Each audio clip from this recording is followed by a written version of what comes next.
Next, we are going to natural selection. In this natural selection, everyone knows natural selection. Charles Darwin, his famous evolution. So natural selection. Okay, I just passed. Okay, this is natural selection. Natural selection, ecology, and behavior.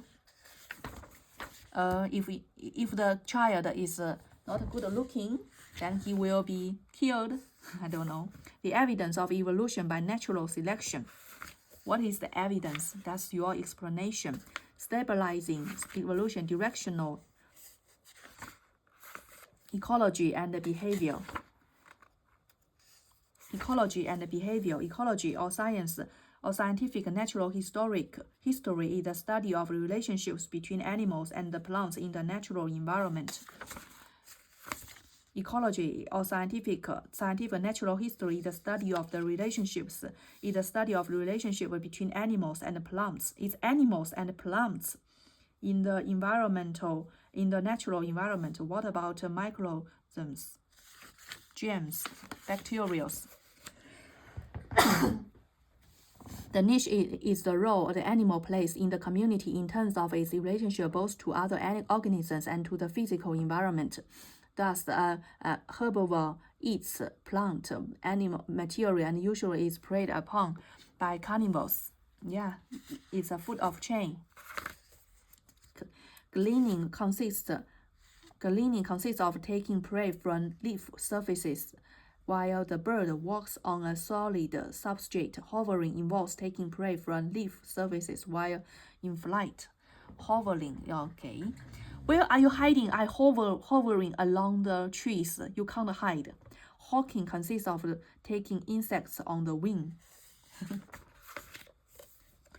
The adaptedness of behavior. Naturalists and ecologists have discovered numerous examples of the marvelous ways in which animals appear to be perfectly adapted to their environment. The problem with such amount of animal behavior is that they seem convincing precisely because the various details and observations fit together so well that is a good story. It may seem convincingly simple because it is a good story. It is Occam's razor.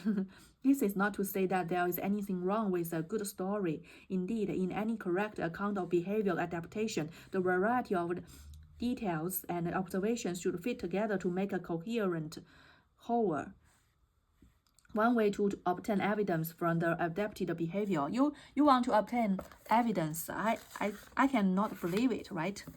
In the savanna, seeds may be abundant in some places and is absent in others. This usually is called a petri food distribution. Foraging in such conditions is more efficient if the birds form flocks that can search over a wide area. Nesting sites that offer some protection from predators are scarce in the savanna, and many birds nest in a single tree. The nests are bulky to insulate against the heat of the sun, and the colonies tend to be conspicuous to gain some protection from predators.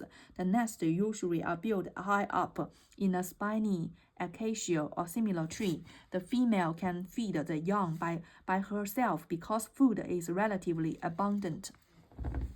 The male invests little in the young and is free to court other females. Okay, invest little in the young and is free to court other females. Wow.